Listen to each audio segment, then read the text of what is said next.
जून budget का महीना, जून के महीने में एफबीआर बजट पेश करता है।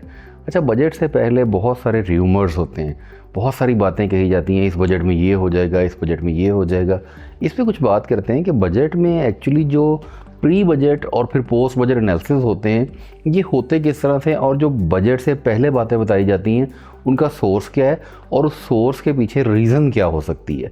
यानी किस वजह से आप ये कोट करते हैं कि ये जो सोर्स है, हमें जो पता चली है बात, ये बात बजट में हो जाएगी या कि नहीं होगी।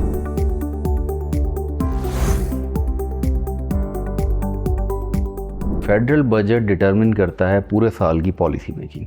ये आपको टैक्स कलेक्शन के अहदाफ देता है कि आपने अगले साल के लिए कितना रेवेन्यू जनरेट करना है। आप जानते हैं, हम पहले बात कर चुके हैं कि पाकिस्तान में मोर देन 70% बल्कि शायद 80% जो कलेक्शन है उसका मीडियम एफबीआर है। इसमें डायरेक्ट टैक्सेस भी हैं, इसमें इनडायरेक्ट टैक्सेस भी हैं। इस पर बड़ी डिटेल से बात हो चुकी है। अब बजट क्या करता है? बजट हर साल कोई ना कोई नई अमेंडमेंट्स लेके आता है। ये अमेंडमेंट्स क्या है? ये अमेंडमेंट्स ये होती हैं कि आपकी टैक्स कलेक्शन के तरीक़ाकार जो हैं, पाकिस्तान में जो कवानीन मौजूद हैं, उनके अंदर नई से नई चीज़ें आती हैं। अच्छा, ये चीज़ें कैसे आती हैं, उसकी रीज़न मैं आपको बताता हूँ। बहुत सारे सेक्टर्स होते हैं जो टैक्स नेट से बाहर होते हैं, उनको टैक्स नेट में लाने की जब कोशिशें की जाती हैं, जो कि सारा साल होती रहती हैं, तो उसके बाद अदालतें जब उस पर फैसले जारी करती हैं, उन फैसलों की रोशनी में एफबीआर ये इक़दाम उठाता है कि वो कवानीन में ऐसी तब्दीलियाँ करता है ताकि वो जो अदालत का फ़ैसला है उसके साथ ये अलाइन हो सके। या समटाइम्स कहीं पे टैक्स पेयर को कोई ऐसा एक्स्ट्रा रिलीफ मिल जाता है अदालत से, तो एफबीआर उसको फिर कानून में शामिल इस तरीके से कर देता है जिसको अदालत चैलेंज ना कर सके। क्योंकि आप जानते हैं कि सुपरमेसी पार्लियामेंट की है। अगर कोई कानून पार्लियामेंट से पास हो जाए, जैसे कि एसआरओज आते हैं, ऑर्डिनेंस आ जाते हैं नए, जो कि पास हो जाते हैं और एक्ट बन जाते हैं असेंबली से पास होने के बाद, तो उनके ऊपर अमल दरामद करना अदालतों की भी मजबूरी हो जाती है। तो ये अमेंडमेंट्स का एक तो सेगमेंट ये वाला है जिसकी वजह से हर साल बजट में कोई ना कोई नई चीज़ें आती हैं। फिर दूसरा आपकी डोनर एजेंसीज़ हैं। देखिए, आप पैसा ले रहे हैं मुख्तलिफ इंटरनेशनल एसोसिएशन से, जिसमें IMF है, वर्ल्ड बैंक है, ये और बहुत सारे लोग हैं। तो आपने पॉलिसी मेकिंग के टाइम पे ये चीज़ मेक श्योर करनी है कि उनका पैसा उनको वापस दिया जा सके, आप कर्ज़ जो लेते हैं उसकी एक साथ वापस कर सकें।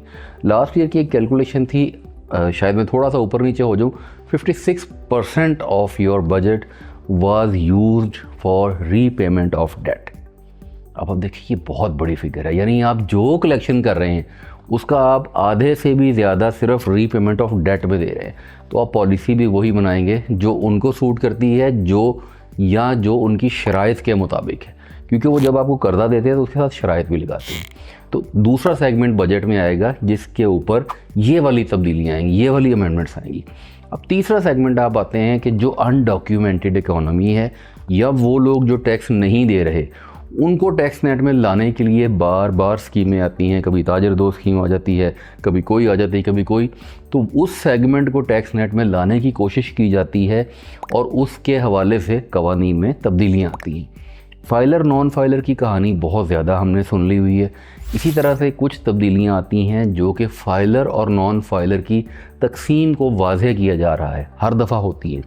अच्छा, आप देखिए कि हम लोग जो टैक्स प्रैक्टिशनर्स हैं, हमारी जो कम्युनिटी है, हमने ये बारहा ऑब्जेक्शन उठाया है कि नॉन फाइलर है क्या भाई? नॉन फाइलर ये है कि आप टैक्स ना दें, टैक्स चोरी करें, लेकिन हमें डबल टैक्स अदा कर दें। यानी उसको लीगलाइज़ किया गया है कि आप टैक्स रिटर्न ना फाइल करें, आप थोड़े से पैसे एक्स्ट्रा दे के अपना काम करते रहें। फाइलर क्या करता है? फाइलर हर साल टैक्स रिटर्न भी फाइल करता है, ऑडिट के नोटिस भी भुगतता है, जुर्माने भी भुगतता है, केसेस भी भुगतता है, हरेसमेंट का शिकार भी होता है। और नॉन फाइलर क्या करता है? सिर्फ एक्स्ट्रा पैसे दे के फारिग हो जाता है। फाइलर कहता है कि जी कल को मैंने ऑडिट भुगतना है, मैंने रिश्वतें देनी है, मैंने टैक्स देना है, मैंने पेनल्टियाँ भुगतनी है। तो उससे अच्छा है कि मैं नॉन फाइलर बैठा रहता और एक दफ़ा एक्स्ट्रा पैसे दे के अपनी जान छुड़वा लेता। तो ये जो नॉन फाइलर की तकसीम है ना, ये दुनिया में कहीं नहीं है। वैसे दुनिया टैक्स एडजुडिकेशन से निकल चुकी है। दुनिया में आपने अगर बिज़नेस करना है, आपने अगर काम करना है, आपको अपना टैक्स नंबर या जो भी वहाँ के हिसाब से उसको आइडेंटिफिकेशन दी जाती है, लाइसेंस कह लें, वो लेना है तो ही आप काम कर सकते हैं, अदरवाइज़ आप काम नहीं कर सकते। पाकिस्तान में टैक्स पेयर्स या जो रजिस्टर्ड लोग हैं जिनके NTN बने हुए हैं, उसकी तादाद 12.5 मिलियन है सिर्फ। आपकी आबादी कहाँ पे खड़ी है? आप देखिए, आप 28-30 करोड़ की आबादी का मुल्क है, उसके अंदर से आपके सिर्फ 12-13 मिलियन लोगों के पास टैक्स नंबर है। अब इन 12-13 मिलियन में से टैक्स रिटर्न पता कितनों ने जमा करवाई है? 7.5 मिलियन। यानी कि उसमें से भी कोई 40% के करीब ऐसे लोग हैं जिन्होंने अपनी टैक्स रिटर्न अदा ही नहीं की। ये वो कौन लोग हैं? ये वो लोग हैं जिन्होंने किसी टाइम पे कोई प्रॉपर्टी लेनी थी, किसी टाइम पे कोई गाड़ी लेनी थी, या कोई भी ऐसी ट्रांजैक्शन करनी थी कि उनको फाइलर होना था, तो वो फाइलर हुए, उसके बाद वो गायब हो गए। अब FBR के नोटिस उनको जा रहे हैं, नहीं जा रहे, हो रहा है क्या नहीं हो रहा, ये एक अलग बहस है। लेकिन बजट में इन सारी चीज़ों के हवाले से कवानीन में तब्दीलियाँ की जाती हैं। इस दफ़ा भी सुनने में आ रहा है, जो र्यूमर्स आ रही हैं, नॉन फाइलर्स को टाइट किया जा रहा है। पिछले साल क्या हुआ था? पिछले साल टैक्स रेट बहुत बड़े थे, सैलरीड क्लास ने बहुत सफ़र किया, बिज़नेस क्लास ने भी सफ़र किया, लेकिन बिज़नेस क्लास और सैलरीड क्लास में एक फ़र्क है। सैलरीड क्लास के इख्तियार में नहीं है कि वो अपना टैक्स कम ज़्यादा कर ले, बिज़नेस सेक्टर के इख्तियार में है कि वो अपना प्रॉफिट कम या ज़्यादा करके टैक्स को मैनेज कर ले। बिज़नेस में बहुत सारे आपके एक्सपेंसेस ऐसे होते हैं जो कि बिज़नेस उनको बियर कर लेता है, एब्जॉर्ब कर लेता है, और आप उसमें अपनी टैक्स सेविंग कर लेते हैं। सैलरीड में ये भी नहीं कर सकते आप कोई ऐसा एक्सपेंस नहीं है जो सैलरी के अगेंस्ट क्लेम कर लें और आपका वो टैक्स नेट में या रेशो में या स्लैब में कम आ जाएँ और उसमें आप बचत कर सकें। अब 35% टैक्स रेट है हाईएस्ट सैलरी पे, उसके ऊपर अगर आप 10 मिलियन क्रॉस करते हैं तो 10% सरचार्ज भी है, दैट बिकम 37.5%। सैलरी क्लास के लिए 37.5% इज़ अ बिग अमाउंट, जिसमें से उनका कोई भी एक्सपेंडिचर लेस नहीं होना।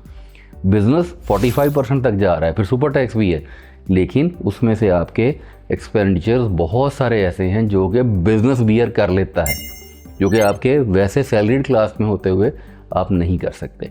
तो ये वो चीज़ें हैं जो कि बजट जिनकी बुनियाद बनता है। हमने इसका टॉपिक जो कि बजट का सिर्फ रखा है टैक्सेशन की हद तक, और टैक्सेशन में भी हमने ज़्यादा डिस्कस किया है इनकम टैक्स को। इसी तरह से सेल टैक्स है, सेल्स टैक्स में भी अमेंडमेंट्स आती रहती हैं। अभी पिछले कुछ अरसे से हो ये रहा है कि पूरा साल अमेंडमेंट्स आती रहती हैं। अभी रिसेंटली 2-3 मेजर अमेंडमेंट्स आई हैं, जिसमें सेल्स टैक्स में एनेक्स्चर्स ऐड हुए हैं। उससे पहले इसी तरह इनकम टैक्स में अमेंडमेंट आई थी, डिजिटल इनवॉइसिंग का एक SRO जो लास्ट ईयर आया था उसके अंदर चीज़ आई। ये सारी चीज़ें हमने आपको साथ साथ बताई हैं। ये सारी चीज़ें बजट के अलावा पूरा साल आती रही हैं अमेंडमेंट्स। अभी लेकिन दिन है बजट का। हम इंशाल्लाह ताला, पिछले साल हमने 7 वीडियोज़ की एक सीरीज़ की थी पोस्ट बजट के बाद। इस दफ़ा भी हम कोशिश करेंगे कि बजट जब एक्ट बन जाए, जब फाइनेंस बिल पास हो जाए असेंबली से और वो एक्ट का हिस्सा बन जाए, तो उस टाइम पे हम इस पर एक डिटेल से रिव्यू देंगे कि कौन कौन सी अमेंडमेंट्स आई हैं और कौन कौन से नए टैक्सेस लगे हैं और क्या किसी जगह पे कोई टैक्स रिलीफ दिया गया है या नहीं। ये इंशाल्लाह ताला आने वाले महीने में करेंगे।